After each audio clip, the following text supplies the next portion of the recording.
Welcome to जी के land. दोस्तों, हमारा आज का टॉपिक है यूनिट 1 से षड दर्शन। ये आएगा भारत के इतिहास वाले टॉपिक के अंदर। तो 6 कौन कौन से दर्शन होते हैं? पहला सांख्य, दूसरा योग, तीसरा न्याय, चौथा वैशेषिक, पांचवा मीमांसा और छठवा होता है वेदांत। सांख्य दर्शन, इसके प्रतिपादक पूछे जाते हैं कौन थे, तो वो थे कपिल मुनि। आधार ग्रंथ क्या था इसका, जो मूल ग्रंथ बोल सकते हैं, वो है सांख्य सूत्र।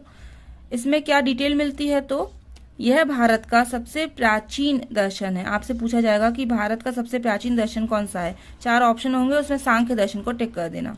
जगत का क्रमिक विकास प्रकृति के सहज स्वरूप के कारण होता है, ये बात इसमें कही गई है सांख्य दर्शन में।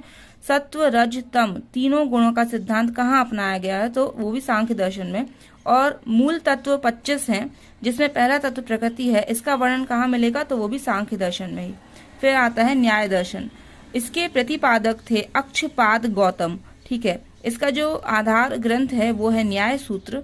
विवरण मिलता है इसमें वैशेषिक दर्शन द्वारा स्वीकृत सभी द्रव्यों को भी कौन मानता है, तो न्याय दर्शन मानता है। और वैशेषिक दर्शन द्वारा स्वीकृत सभी पदार्थों श्रेणियों को मानते हुए उसमें एक नया पदार्थ जोड़ता है, वो है अभाव। ठीक है, अभाव जोड़ देता है। फिर ईश्वर को विश्व का सृष्टिकर्ता मानता है कौन, न्याय दर्शन। ऐसा प्रश्न बन जाएगा कि ईश्वर को विश्व का सृष्टिकर्ता किस दर्शन में माना गया है, तो वो न्याय दर्शन में माना गया है। फिर है हमारा योग दर्शन। तो इसके प्रतिपादक है पतंजलि। आधार ग्रंथ है इसका योग सूत्र। इसमें जो डिटेल मिलती है वो विश्व में सबसे सबसे प्राचीन कौन सा था, वो था सांख्य। लेकिन अगर बोलेंगे मोस्ट फेमस कौन सा है, मतलब कि विश्व में सर्वाधिक प्रचारित भारतीय दर्शन कौन सा है, तो वो योग दर्शन ही है। मोक्ष प्राप्ति की 8 क्रियाएं किसमें बताई गई हैं, योग दर्शन में। वो कौन कौन सी हैं, तो यम मतलब संयम, नियम मतलब पालन करना, आसन जो योग मुद्राएं हैं वो, प्राणायाम श्वास नियंत्रण, प्रत्याहार इंद्रियों पर नियंत्रण सेल्फ कंट्रोल, फिर धारणा एकाग्रता, ध्यान है ना कंसंट्रेशन, या फिर अपन बोल सकते हैं अटेंशन पे करना, समाधि अवशोषण। ठीक है, तो हमें याद क्या रखना है, यम नियम आसन, प्राणायाम, प्रत्याहार, धारणा, ध्यान और समाधि। आत्मनियंत्रण तथा आत्मयातना को सर्वोपरि किस में माना गया है, तो योग दर्शन में। वैशेषिक दर्शन, इसके प्रतिपादक कणाद या उलूक थे, और इसका जो आधार ग्रंथ है वो है वैशेषिक सूत्र। इसमें जो डिटेल मिलती है वो विश्व का यथार्थवादी विश्लेषणात्मक एवं वस्तुवादी दर्शन कौन सा है, वो है वैशेषिक दर्शन।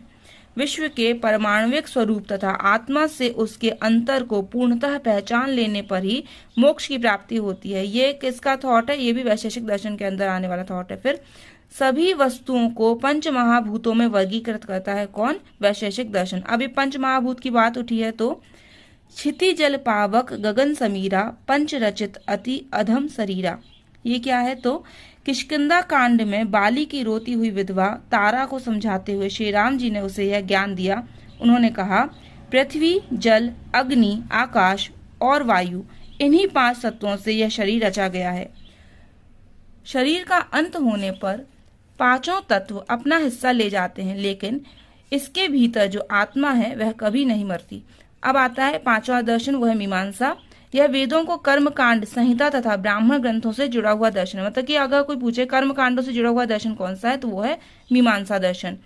मीमांसा दर्शन वेदों को ही अंतिम प्रमाण मानता है। इसके प्रतिपादक जैमिनी है, और इसका जो मूल ग्रंथ है या आधार ग्रंथ है वो है पूर्व मीमांसा सूत्र। लास्ट वन इज वेदांत दर्शन। इसके प्रतिपादक बादरायण या फिर वेदव्यास हैं। इसका जो आधार ग्रंथ है यह ईसा पूर्व 2री सदी में संकलित बादरायण का ब्रह्म सूत्र है। इसी ब्रह्म सूत्र पर 2 भाष्य लिखे गए थे, एक शंकर के द्वारा, एक रामानुज के द्वारा। तो जो शंकर द्वारा रचित भाष्य था इसमें ब्रह्म को निर्गुण बतलाया गया, और जो रामानुज द्वारा रचित भाष्य था इसमें ब्रह्म को सगुण बताया गया। और शंकर द्वारा रचित भाष्य में ज्ञान को मोक्ष का मार्ग बताया। मोक्ष का मार्ग क्या है, ज्ञान की प्राप्ति। और इसमें रामानुज ने क्या बताया, भक्ति को बताया कि मोक्ष पाना तो भक्ति करो। डिटेल क्या मिलती है इसमें वेदांत दर्शन में, तो वेदांत दर्शन केवल ब्रह्म को ही सत्य मानता है। मतलब अन्य प्रत्येक वस्तु माया अर्थात अवास्तविक है। माँ का संस्कृत मतलब होता है ना, और या मतलब जो, मतलब कि जो ना हो, मतलब जो वास्तव में ना हो, अवास्तविक, वही है ठीक है। और इसमें क्या बताया गया कि इसके अनुसार जीवात्मा के ब्रह्म में लीन होने पर ही मोक्ष की प्राप्ति होगी। जब जीवात्मा ब्रह्म में लीन हो जाएगी तो मोक्ष की प्राप्ति होगी। ऐसा सिद्धांत किसका है? तो वेदांत दर्शन का है।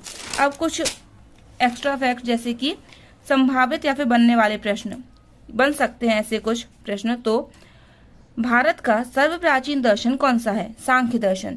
वैशेषिक दर्शन को किस अन्य दर्शन द्वारा मान्यता प्राप्त है? न्याय दर्शन के द्वारा। पंच महाभूतों की जानकारी किस दर्शन में दी जाती है या फिर मिलती है? तो वो हमको मिलती है वैशेषिक दर्शन में। पंच महाभूत या पंच तत्व क्या हैं? तो पृथ्वी, जल, अग्नि, आकाश और वायु।